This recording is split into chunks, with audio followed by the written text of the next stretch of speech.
Hi, welcome to another quick video from Manor Cottage. This little creature isn't an animal I don't think I've managed to catch on video yet. She's called Rosey. We've had her for about 8 years, maybe 9 years. She's always lived outside. She never comes in. She's a proper farm outdoor cat, and she's a good hunter. She still gets fed normal tins of cat food every day, but she just lives outside. Sleeps on gravestones up there in the churchyard, or in the back of the barn, or wherever she can find. And she loves it. She's absolutely fine with that. She's never tried to come in. Rosey.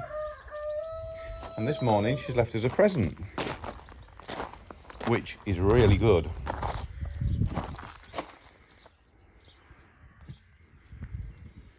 Like most small holders and farms, we have a rat problem. Only outside at the minute, in the barn, and yes, I know, Rosey, you've done very well, but that's one less, so we've only got about another 10,000 to catch.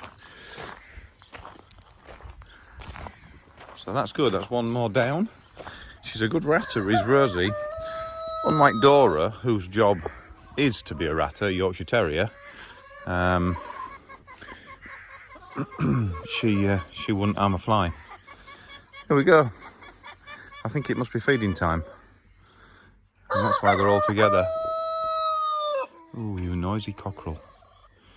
Yeah, so we'll get on with that, and we'll catch you very soon. Oh. What has happened here? Excuse me.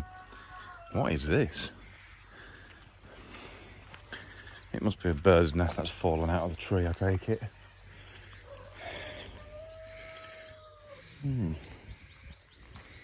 Yeah, that is a very well-engineered bird's nest. Oh well, we'll clean that up later. Looks like it's fallen out of the pine tree somewhere. And normally pigeons seem to roost up there, but obviously that's just a normal, but well, it's an extra large bird's nest. Right, we'll get rid of that later. Now we're going to the car boot at the local, on the outskirts of the local town, to see if we can find any bargains. So on this overcast day but dry, we'll catch you later. Thanks for viewing.